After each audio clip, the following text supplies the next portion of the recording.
What's up, everybody? Welcome back inside Ohio Stadium, the Horseshoe, for the Monday after Ohio State 77, Toledo 21. That's Tim May, as always, the 40-year vet. I'm Spencer Holbrook. Tim, let's dive right in, as there's a lone trombone player sitting in B-deck. No, that's a trumpet player. Trumpet? Okay. Now, I did not interrupt you there. I'm just correcting you. There's a big difference between interrupting and correcting. Well, but they're in B-deck up in the north end zone. We've got planes flying over.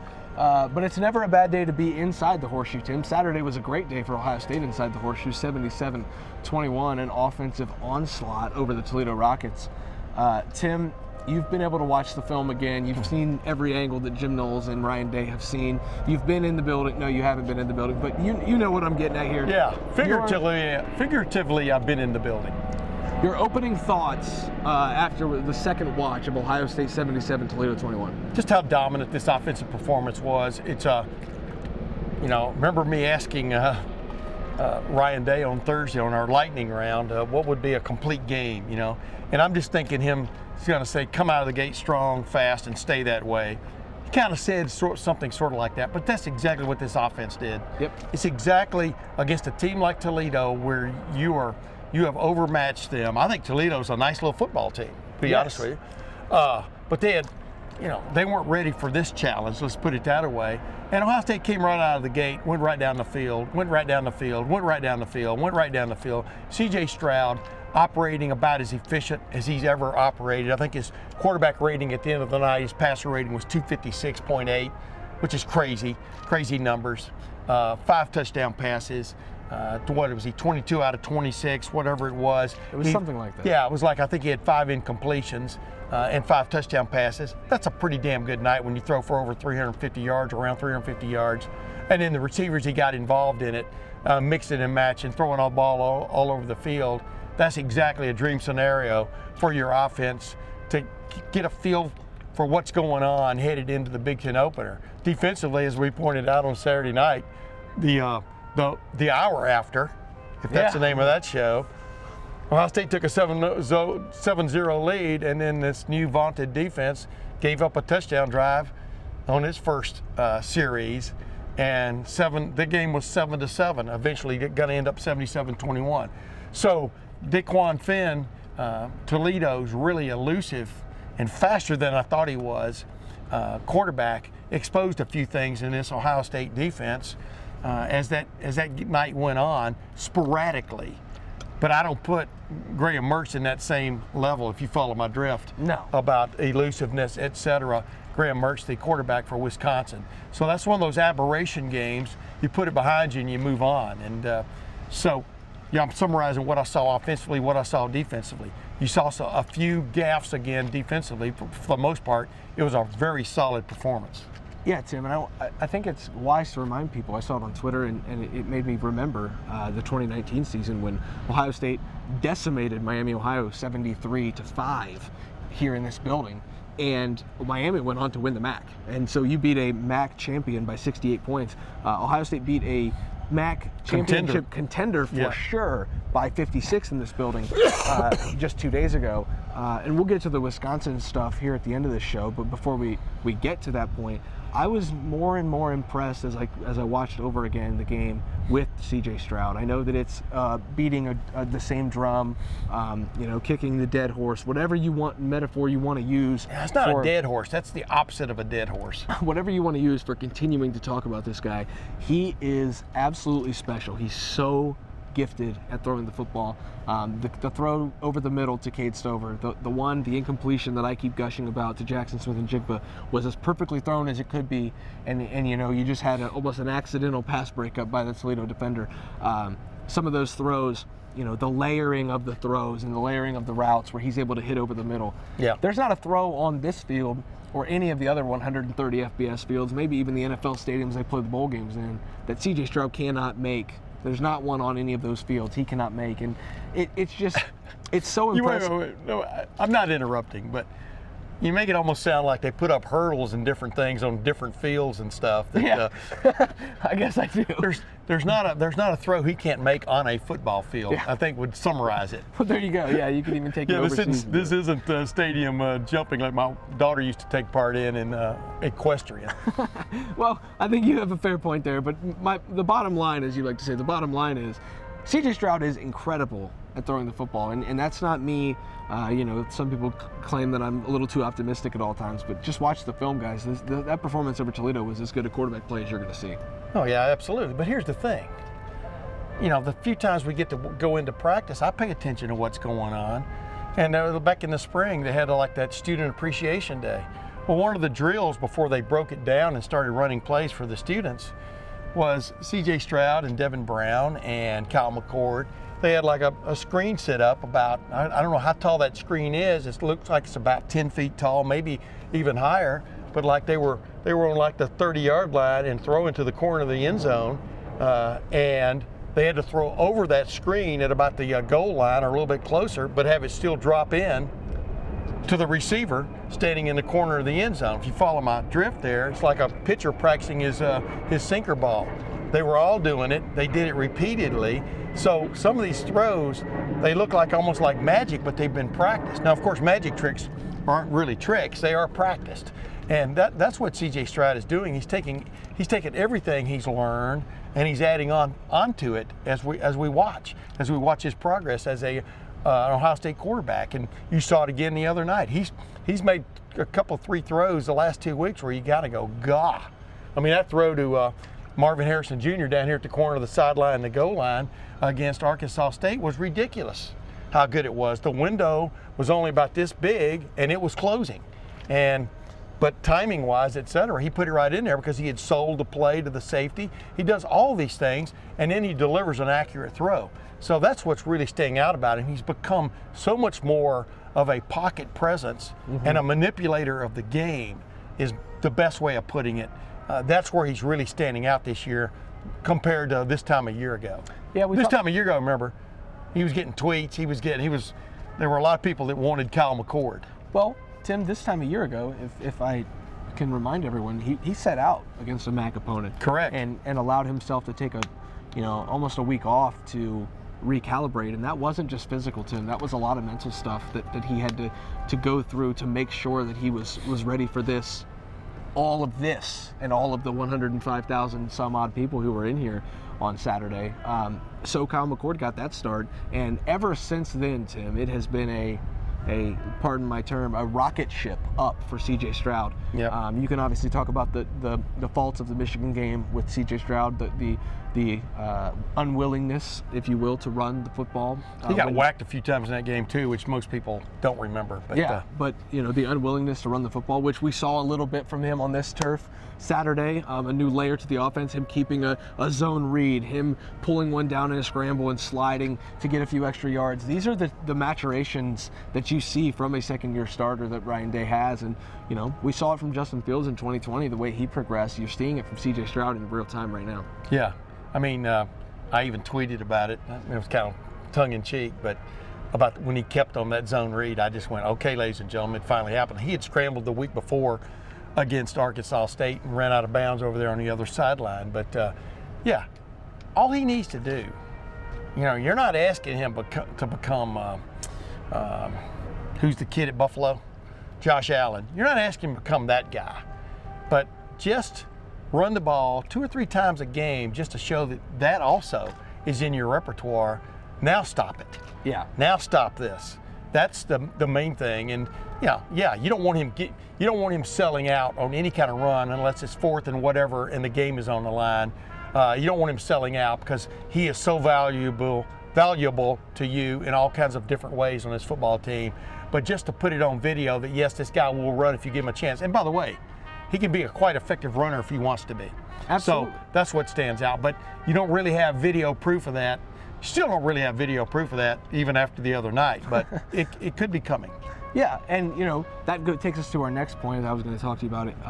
Ryan Day absolutely unloaded the playbook in this game. You saw Jackson for the Jigba lineup in the backfield, except Mayan Williams was a slot receiver who ended up getting a pop pass when we would normally see Jackson get the pop pass and Mayan Williams in the backfield. You saw the I formation. You saw 3 tight ends on the field. You saw Josh Fryer as an extra offensive lineman. You saw 4 receivers on the field. You saw C.J. Stroud bootleg. You saw C.J. Stroud play action drop back. You saw under center handoffs. Do I need to keep going, Tim? One quickie. That's my interrupter scepter. Go ahead. You also saw Mitch Rossi, the fullback, the up back in the I formation, the tight end quasi fullback, get the handoff for a touchdown. That's what you also saw. Shades of Pete Johnson. But of course, that was out of robust, but that's another story. But also, not only did Ohio State run a fullback dive from there, they play action off of that I formation. Oh, yeah. And ran a corner route to Cade Stover that should have been completed. It was C.J. Stroud's first incompletion of the game. And neither C.J. Stroud nor Cade Stover were any at all happy with the way that play turned out.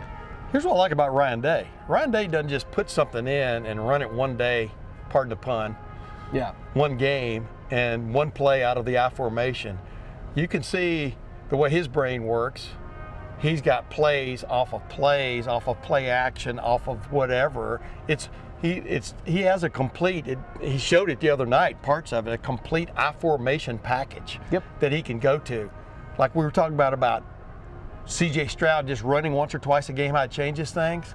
Wow, when you get people sold on 3 tight ends being in there and then a tight end at fullback, and you're running a plunge play, and the next thing you know, you're play acting and you're coming out, and that pass to Stover was just off his fingertips. You know, otherwise you've got a touchdown there off of that, off of a little offshoot, off of the I, which, everybody who runs the I probably has that. There aren't that many people anymore, let's put it that way. But Ryan Day doesn't just want 1 or 2 gimmicks. He wants a complete package, and he showed evidence of that the other night, which bodes well heading into the Big Ten. And it keeps linebackers, Tim, on their toes as far as you can't come up to the line knowing that Mitch Rossi's going to get that fullback dive. You can't come up to the line knowing Travion Henderson's going to plunge it in from 1 yard on the first play of the game, on the first drive of the game, because Cade Stover can leak out. G. Scott is a capable receiver who can leak out at tight end. We saw Mitch Rossi in a fullback arrow route last year at Rutgers, scoring a 1 yard touchdown. I think that's what I just said, was all those things are possible. You know what I mean? From the standpoint, Ryan Day doesn't just have the I formation to go run the ball between the tackles. He has offshoots of that, which keeps the defense on his toes and keeps the defense from necessarily attacking what they think is coming. Which I think is why this is so important for Saturday specifically, because the Wisconsin linebackers are fast, physical, attacking. They're a good unit that knows how to get downhill. Well, Wisconsin, good luck going downhill, because if you go downhill on this Ohio State team and try to sell out to stop the run, especially in those short yardage situations, but they ran play action from under center everywhere on the field Saturday night. If you get too aggressive and your eyes can deceive you, Tim, especially those linebackers who like to play against the run for Wisconsin, and then all of a sudden you're getting beat on a pass play. It's just an interesting dynamic this Ohio State offense presents for defenses, just their ability to do whatever they want and install all of those things. And now Jim Leonard and Wisconsin have to be sitting up in Madison thinking, okay, how do we possibly defend all of this and prepare to defend all of this? That's part of the game the coaches play between each other. You talk about the chess game. The chess game is about preparation through the week. How many times, Ohio State did show the eye, I think, last year a few times, but how many times have you seen them do the things we just delineated out of the I formation? Almost looks like it might be like Woody Hayes had the robust T. Looks like the I formation could be Ohio State's formation de guerre. Is that the right word? Formation du jour? No, that's for the day or the hour. Anyway, it could be Ohio State's formation they go to when they get inside the 10-yard line, or not, because they can put that personnel on the field, and suddenly you got one back, and you've got 2 tight ends split, and you can go to all kinds of things with that personnel grouping or package on the field, and that'll be interesting to see where they go from there. But the main thing is make the defense have to prepare for so much stuff. Spend so much time that you don't get to focus on one thing or 1 or 2 main things during the course of a practice week.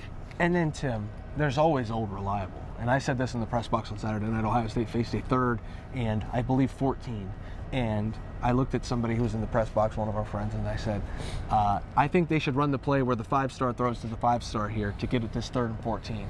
And actually, I'll even make it clearer. It was after Luke Whippler jumped false start, and I think they were facing a longer 3rd down, and C.J. Stroud was pretty mad about that happening. You could tell on the field he was not happy that they had a penalty. And I said they should run the play where the 5-star throws to the 5-star. And if all else fails, Ohio State has an ability for C.J. Stroud to throw to a 5-star receiver and pick up a 3rd and long. So, this offense can be so many different things.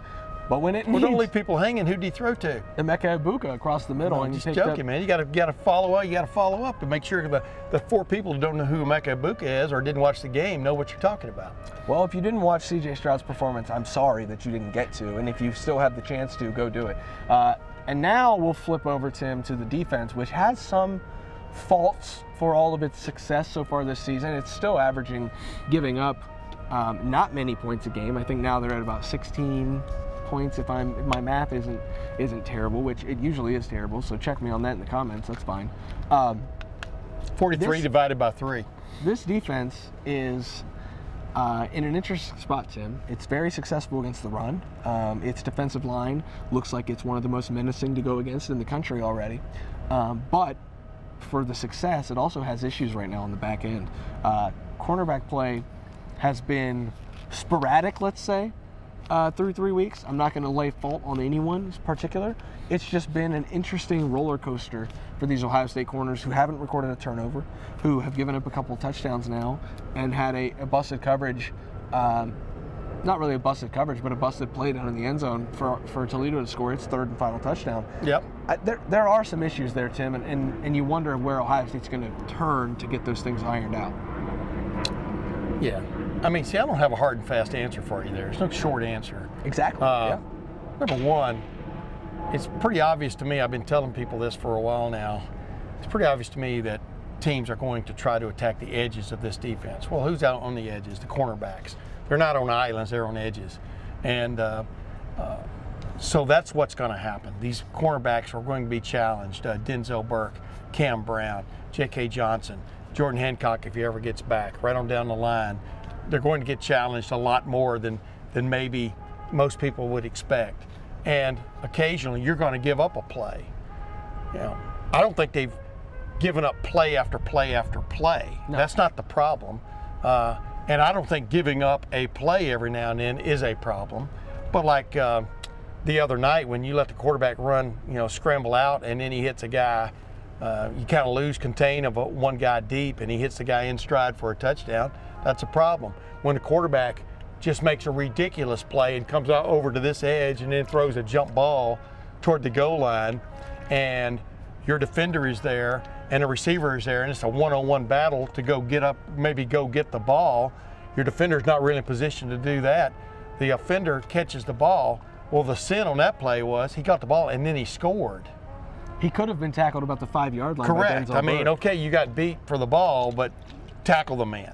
That to me would be driving me nuts if I'm Jim Knowles and Tim Walton and Perry Eliano and his defensive staff. Obviously, Larry Johnson coaches the defensive line, but that play right there would bother me a lot. Make them go the hard way. The hard way is, okay, occasionally they're going to hit a big play. Did they score? Okay, that's really bad. And especially the way that play happened. So that one stood out to me more than anything else. But the bottom line is I think they have the personnel. I think Denzel Burke is a good ball player. He has not played great this year so far. That's no big surprise. And every mistake he makes gets magnified because of where he's playing and what he's playing. The attacks are going to continue to come because that's the way you attack this defense. With that said, we'll see if Wisconsin has the wherewithal to do that. Wisconsin doesn't look quite like the physical, get-after-you kind of team as they've been in the past, but Braylon Allen, man, he looks like he's really coming on at running back. Might be right up there knocking on the doors, maybe the best running back in the Big Ten this year. So we'll see where that goes. But you're going to have, once again, the cornerbacks out on an island. Do they make plays this week? And it might not come against Wisconsin, Tim. The issues at cornerback so far, you might have to wait until October 8th at Michigan State, who, for its faults in the run game and its inability to move the ball in the first half against Washington, threw the ball relatively well on the Huskies in the second half, and that's a good Washington secondary. You look at Penn State, who can throw the ball pretty well if they're given a run game to support them. Nick Singleton looks like that guy. You go to Maryland, who has the second best receiving core, maybe the third best receiving core in the Big Ten, and who's the second behind Ohio State? It could be Michigan, who's going to be on this field here in, I think, 67, 68 days. And so you've got to get those things figured out. You've got a little bit of time. I don't think Wisconsin presents huge challenges to corners on the outside. I don't think Rutgers presents huge challenges on the outside, but Michigan State certainly will. And so maybe it doesn't happen against Wisconsin because Ohio State has traditionally played very well against these highly anticipated highly touted Wisconsin running backs. Yeah. However, if you bottle up Braylon Allen, there are still going to be times, like you said, where cornerbacks will be asked in one-on-one coverage to defend the edges. And we just haven't seen consistency out of those guys yet this year. That's not to say they can't get there, but when all else fails, this run defense is legit, Tim. Yeah. The trumpeter was just playing his sounds like second trumpet part on You Better Wake basically a Grease song. So we'll see if Ohio State can add the grease in the proper spots on this defense to get things unlimbered. Back to what you were saying, though, what I'm talking about offenses attacking the corners. That's what you got to do. If you're trying to sell your power running game, you're going to get those matches out there. It may not be a great matchup for you, but you're going to get those matches of one-on-one. Any offense is going to try to take advantage of a one-on-one matchup several times during a game. So it's not going to stop, is what I'm getting to, for Cam Brown and Denzel Burke, or J.K. Johnson, who I thought played pretty well the other night. We'll see where it goes. But, yeah, I mean, we're not really nitpicking, because anytime you give up touchdowns, that's something to go back and look at. Yep. Without a doubt. Because that can come back, other teams will study that, come back to haunt you. But that was such a wild play, the scramble from way over one side of the field all the way over the other and just throw a jump ball up, and just the way it happened. Ohio State's done a fairly decent job this year so far of stopping planned plays. And if they can keep that going and make a team just have to beat you with miracles or magic, they got something going on. Absolutely. And one thing that we know, like I had said, just a couple minutes ago, you're not running on this Ohio State team unless it's a broken play by Daquan Ford. We're going to find out this week. The run defense has been stout and stellar. Teron Vincent, I think, had one of his best games as a Buckeye. Agreed. Look at the Rose Bowl. That was probably his best outing.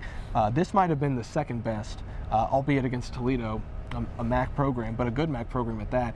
Mike Hull didn't play. That's a little concerning. Tyleik Williams, I thought, made progress. Still isn't where he should be against the run, but I'm going to keep beating that drum until he proves that he's going to be against the run like he can be against the pass. JT Tuimoloau, Jack Sawyer, keep doing their thing. And I will add, Tim, Zach Harrison gets a lot of heat from a lot of people. Zach Harrison played a damn good football game on Saturday night, and I think that is his trajectory is beginning to go up. I think he's playing really well right now. I'm excited to see what he does in Big Ten. Yeah, I think he's fitting in pretty well into this defense. He's finding his little niche. And another guy I'm watching who's getting more time, I think is being pretty effective when he's in there, is Ty Hamilton. Yes. Kid from Pickerington. And Jerron Cage, obviously, the veteran from Cincinnati. I mean, he's playing well too. But Ty Hamilton, man, he seems to be getting more and more time. It looks like Larry Johnson likes him. So we'll see what his trajectory is. Like you said, they played the whole game the other night without their most effective defensive tackle so far in Mike Hall. I'm expecting him to be back this week. You are too. I mean, there were some guys held out the other night from an abundance of caution. Of course, we never get a specific reason why, which I think leaves you hanging a little bit too much in limbo there, in my opinion, for a lot of people. But obviously, Josh Proctor and Tanner McAllister did not start the game. Two starting safeties did not start the game. They got a great game, I thought, like you said, out of Cam Martinez, and Lathan Ransom played well again. And then, of course, Ronnie Hickman out there directing traffic. And grabbing an interception. Oh, exactly. Finally, they get up their first interception of the year. Ronnie Hickman comes down with it. He was pretty pleased with that, but Ronnie Hickman's the kind of guy that doesn't take a lot of bows. You noticed that about him? Yeah. He's just pretty nonplussed. He's kind of like the guy you won't fly in your airplane in a thunderstorm. But I digress. Bottom line is, I think a lot of things are coming around for this defense, but it was always going to be a work in progress, especially as the season starts. And if they get the corner thing figured out, they could be going places. And you know, now that we've mentioned about every guy on the defense, Tim, I will say you're going to mention one more. 3 weeks into the season, I will not correct myself, but kind of make the point clear. Before the season in training camp, I started to beat the drum a little for Cody Simon. I wanted to know, I was curious more than questioning, but I was very, very curious. Was his performance last year injury-based or performance-based? Those two things were in correlation, but was it a Cody Simon had issues last year, or did his injury give him issues? I think it is very safe to say right now, Tim, Cody Simon's injury held him back last year. Oh, I had no question. But I had no question last year about that. I mean, the guy's dealing with a shoulder deal, man. And a linebacker. He is playing his tail off right now, and that's not taking anything away from what Steel Chambers and Tommy Eichenberg are doing, piloting, if we're going to stay on that metaphor, this defense. Those two are very good at what they do. They were lost a couple times by Daquan Finn, but he's going to lose a lot of defenders in the open field. Yeah. When they're trying to spy him, he's just an elusive guy. Cody Simon, though, for the flack that he got last year, because he did get some of that from Ohio State fans and from me. You know, fans are fickle. Yeah. Luke Fickle. But we read that stuff. We pay attention, and you know, Cody Simon is playing very, very well right now, and I think he deserves a tip of the cap right now, based on his performance through 3 weeks. Now, again, we're going to go back to it. Braylon Allen, this Wisconsin offense, present a whole new set of challenges for these linebackers. Can you play in tight spaces? Can you, make sure to keep Braylon Allen between the tackles, where Ohio State is best at defending the run? That is the biggest question this week. If you don't let him spill anything, you keep him between those tackles, you're going to have success against this Wisconsin rushing game. Wisconsin forever, and it's still the case, Wisconsin forever has made its meat and potatoes of getting the running back to the second level and then letting him do his thing. Against New Mexico State, that was no problem. Against Washington State, that was a problem. Huge problem. Do I equate Ohio State's defense with Washington State's defense? I think Ohio State has a better defense than Washington State. I know I'm standing out here, could get hit by lightning, it's clouding up, etc. Bold statement. So Ohio State has its first real, I think Notre Dame was a real challenge from a physical standpoint, but Notre Dame just didn't have the, whatever you want to call it, the firepower, in my opinion. I was kind of disappointed in the overall amount of firepower available to Notre Dame. Wisconsin has a little bit more firepower on offense, and they are going to line up, and they are going to test this Ohio State defensive front six, 4-2-5, front six with the safety coming down. And, you know, by the end of the night on Saturday night, we're going to have much more of an appreciation of how far this Ohio State defense has come or not. Well, I think the biggest difference between Notre Dame and Wisconsin, Tim, is Notre Dame's biggest offensive threat was a tight end, it's a little more difficult to get. Yeah, decent running back. But it's a little bit more difficult to give your best player the ball when he's a tight end. It's a lot easier to turn around and hand the ball off to a running back and get your running back the ball. And so that's the difference, I think, between the way Notre Dame can operate offensively and the way Wisconsin can operate offensively. They're different challenges, but in a way, physicality-wise, they're both a little on similar footing. I'm just talking about the guys. I'm talking about the offensive linemen you're actually going against, what they're trying to get accomplished.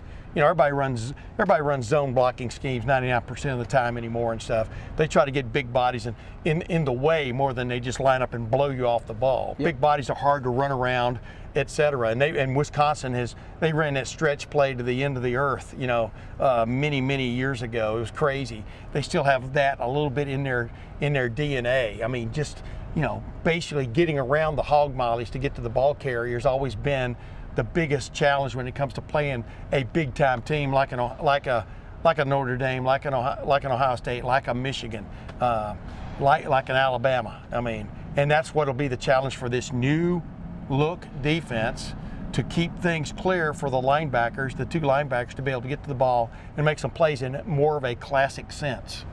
Well, we'll find all of that out Saturday night at 7:30 on, I believe the game is on ABC, Tim. Last week I was completely wrong with the TV channel. That game Saturday night was on Fox, not Big Ten Network, because I'm not a smart person who continuously said Big Ten Network. But that's a different story for a different time, Tim. I'm not a very smart man. You can't be right all the time, and I was not right last Monday. But I am right Boy, about but this. you put me and you together, man. What you got?